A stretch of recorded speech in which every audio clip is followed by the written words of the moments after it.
Deep in the basement of a cluttered workshop on Earth, Alex Turner tinkered away on his latest passion project, robotic legs.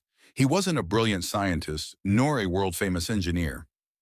He was just a guy with a knack for fixing things and a peculiar fascination with making machines look like they belonged in a sci-fi movie. He had no idea that his humble hobby would one day change the trajectory of the galaxy, or at least one alien's life. Alex's world turned upside down one Tuesday evening, a night like any other, when he found himself startled by a loud crash outside his house. Grabbing his flashlight and the closest thing to a weapon, a wrench, he stepped outside to investigate. What he discovered was far beyond anything he could have expected. A sleek, glowing spacecraft had smashed into the old oak tree in his backyard. The craft was alien but elegant, like a luxury car designed by a very ambitious squid. Smoke billowed from one side, and as Alex cautiously approached, the hatch hissed open. Out stumbled a figure, clearly injured but remarkably humanoid. She was tall, with human-like skin that shimmered faintly under the moonlight, eyes as wide as saucers, and a pair of metallic appendages where her legs should have been. The appendages, however, were bent and sparking, rendering her unable to stand properly. "Help!" she croaked in a voice that was both musical and exhausted, collapsing into Alex's arms. Now, Alex wasn't one to panic in a crisis, but he wasn't exactly trained for alien first aid either. He did the only thing he could think of. He carried her inside, cleared off his workbench, and set her down. Once she regained consciousness, the alien introduced herself as Lyra, an inventor from the planet Clivax. She explained that she had been testing a prototype warp drive when an unexpected malfunction sent her careening toward Earth. Her robotic legs, damaged in the crash, were state-of-the-art Clivaxian tech, but even they had their limits. "I can't fix them," she admitted, frustration lacing her words. "No one ever could. My legs, they've been a problem my entire life. And now I'm stuck here, half a galaxy away, with no way to move." Alex, ever the optimist, simply grinned. "Well, Lyra, you're in luck. Fixing broken stuff is kind of my thing. That and making a wonderful meal, if you're interested later." Lyra raised an eyebrow. "You? A human? You can barely reach the stars? And you think you can repair these? I will not let your primitive special anywhere near my legs, you got that." Her skepticism was warranted. Clivaxian tech was centuries ahead of anything Earth had developed. But Alex wasn't deterred. He pulled up a chair, rolled up his sleeves. "Well, you would be surprised by what we primitive can do," and got to work examining her legs. For the next several days, the two worked together in Alex's workshop. Lyra, despite her injury, was a brilliant engineer and quickly proved her worth in the shop. She marveled at Alex's ingenuity, especially given Earth's comparatively primitive technology. "Why do you even build things like this?" Lyra asked one night, gesturing at the prototype robotic legs Alex had been working on. They were sleek with flexible joints and a modular design. "I guess I've always been fascinated by the idea of helping people move better," Alex replied. "There's something freeing about it, you know? I wanted to create something that could adapt to anyone's needs. I just never imagined I'd be helping an alien with them, seeing how advanced they, I guess, human look at the universe a little different." Lyra chuckled, a sound like wind chimes. "You're either very brave or very foolish, human. A little, you say, are trying to make me laugh." "Maybe both," Alex admitted with a smile. After a week of non-stop work, Alex unveiled his masterpiece, a new pair of legs custom-built for Lyra. They combined his original design with enhancements inspired by Lyra's Clivaxian tech. The legs were lightweight, incredibly strong, and capable of adapting to various terrains, earthly or otherwise. When Alex attached them to Lyra and powered them on, she hesitated for a moment before taking her first tentative step, then another and another. Lyra's wide eyes filled with tears as she broke into a run, something she hadn't been able to do since she lost her biological legs years ago. I I can't believe it. They're perfect." Alex, watching her joy, felt a swell of pride. "Told you I could do it." Lyra didn't respond with words. Instead, she threw her arms around him, pulling him into a tight embrace. With her mobility restored, Lyra decided to stay on Earth for a while. Her spaceship was still out of commission, and besides, she found Alex's company oddly comforting. The two quickly fell into a rhythm, working side by side in the workshop. Alex taught Lyra how to navigate Earth's quirks, like coffee, which she declared a miraculous potion, while Lyra shared insights into advanced Clavaxian engineering. One day, while they were brainstorming a new project, Lyra turned to Alex and said, "You know, back on Clivax, no one ever bothered to help me like you did. They always said my legs were too complicated or not worth the effort. But you didn't give up." Alex shrugged. "I guess I just like helping people. Or aliens in this case." Lyra smiled, her cobalt skin glowing faintly. "You're an odd one, human, but I think I like that about you." Over time, their partnership blossomed into something more. They began working on increasingly ambitious projects, combining Alex's creativity with Lyra's advanced knowledge. Together, they built hoverboards, personal drones, and even a prototype for a universal translator. Their bond grew stronger with each passing day. Lyra found herself drawn to Alex's kindness and determination, while Alex admired Lyra's brilliance and resilience. It wasn't long before they realized they made not just a great team, but a great pair. Eventually, Lyra decided to stay on Earth permanently. "Your planet's a bit primitive," she teased, "but it's starting to grow on me. Besides, someone needs to keep you out of trouble." Alex grinned. "Good luck with that." The two moved in together, turning Alex's modest workshop into a bustling lab of innovation. They became known as an unstoppable duo, inventing gadgets that pushed the boundaries of what was possible.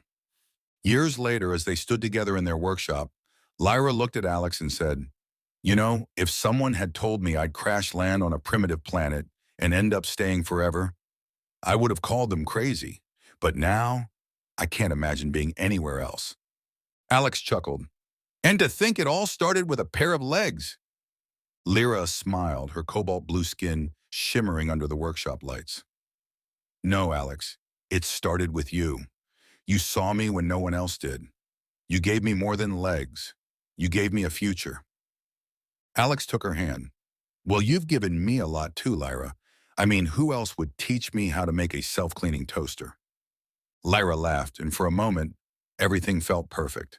Together, they continued to build, invent, and dream, proving that sometimes the best partnerships come from the most unexpected places.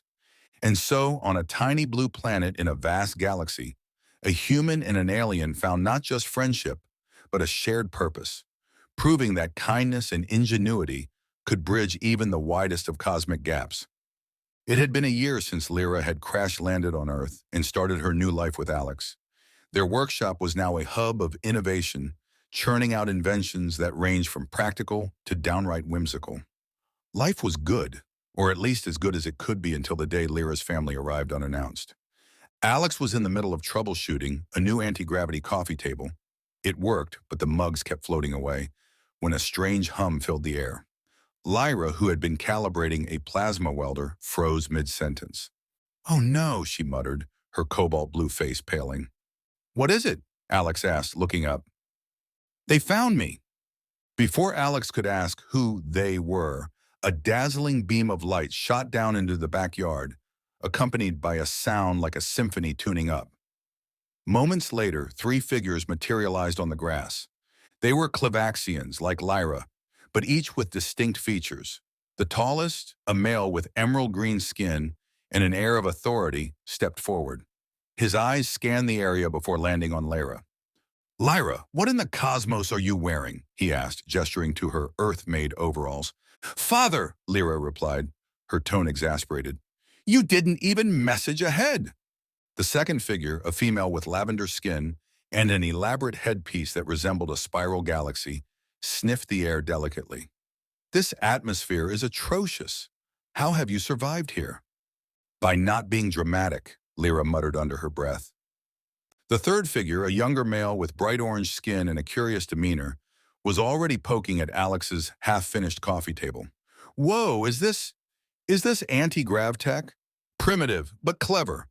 Alex, who had been standing silently with his wrench still in hand, finally found his voice. Lyra, are these your family?" "Yes," she sighed. "Alex, meet my father. High engineer Zirak, my mother, Lady Narissa, and my younger brother, Quill. Zirak turned his attention to Alex, sizing him up like a faulty circuit board. You must be the human who's been keeping my daughter from returning home. Alex blinked. Well, I didn't exactly. Narissa interrupted with a dramatic gasp. Lyra, you've been living with this? He doesn't even have bioluminescent skin. Mother, we've been over this, Lyra groaned. Humans don't glow. It's not their fault. Quill, meanwhile, was now rifling through Alex's toolbox. Do you actually use metal wrenches? How quaint. Alex cleared his throat. Okay, let's all just take a breath. Can I get anyone a drink? Water? Coffee? What's coffee? Zirak asked, his tone suspicious. Liquid genius, Lyra answered before Alex could. You'll like it. Tea or coffee with the in-laws. Over the next hour, Alex did his best to play the gracious host, which was no small feat when entertaining intergalactic royalty, or so it seemed. Zirak and Narissa sat stiffly at the kitchen table, their glowing eyes scanning the modest surroundings with thinly veiled disdain. Quill, on the other hand, was utterly fascinated by everything, from the toaster to the concept of refrigerator magnets. So, Zirak said finally, breaking the awkward silence, tell me, human, what exactly do you bring to this partnership with my daughter? Alex hesitated. Well, I helped her fix her legs. Zirak snorted. A temporary patch at best. Lyra slammed her mug on the table. It was more than a patch, Father. Alex's design is superior to anything on Clivax. I can run, climb, and even dance now, things I haven't been able to do in years. Narissa frowned. Dance? Lyra, that's hardly a priority. It is to me, Lyra shot back. Quill, who had been examining Alex's blueprints, piped up.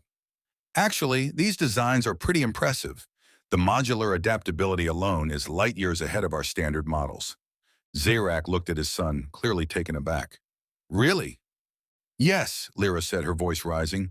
Alex didn't just fix my legs. He improved them. He did what none of our engineers could be bothered to do. Zirak narrowed his eyes at Alex. If you're so confident in your abilities, human, perhaps you'd care to demonstrate. Surely you have other inventions worth showing. Alex hesitated, feeling the weight of the alien patriarch's scrutiny, but Lyra squeezed his hand under the table, her expression encouraging. Fine, Alex said, standing. Follow me. He led the group to the workshop, where half-finished projects cluttered every surface. He gestured to a corner where a sleek exosuit stood. This is something I've been working on for rescue missions, Alex explained. It enhances strength and speed, so a single person can lift debris or outrun danger. Quill's eyes lit up. Can I try it? Be my guest, Alex said, helping him into the suit. Once activated, the exosuit whirred to life, and Quill let out a gleeful laugh as he lifted a workbench with ease. This is amazing, Quill exclaimed. Even Zirak seemed impressed, though he tried to hide it. Not bad for a human toy, I guess, he admitted grudgingly.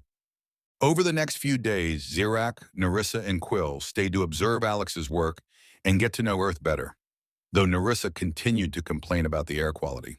Slowly but surely, their initial skepticism began to fade. One evening, as Alex and Zirak worked together on a project, the older Clivaxian turned to him and said, You're not what I expected, human. I was expecting a butch of primitive cave tribes with bad smells. Well, that's what a documentary said what to expect from humans. I'll take that as a compliment. You aliens really need to update you information on humans. It is a bit outdated, Alex replied with a grin. You should, Zirak said. You've done more for my daughter than I ever thought possible. For that, you have my gratitude. Alex was stunned. Wow, thank you, sir. Meanwhile, Lyra and Narissa were in the kitchen where Narissa finally admitted, I suppose this planet isn't entirely awful. And your human, he's tolerable. Lyra smirked. High praise coming from you, Mother. When the time came for Lyra's family to return to Clivax, there were no more sneers or condescending remarks. Instead, Zirak shook Alex's hand firmly. Narissa gave him a polite nod, and Quill practically begged to stay and tinker in the workshop. Take care of her, Zirac said. I will, Alex promised. As the spaceship ascended into the sky, Lyra leaned against Alex, her hand in his. Well, that went better than I expected, she said. Your dad didn't incinerate me, so I'd call it a win, Alex replied. Lyra laughed. You really are something else, Alex Turner. And you're not so bad yourself, Lyra Clivax. Together they watched the stars, ready for whatever adventure came next.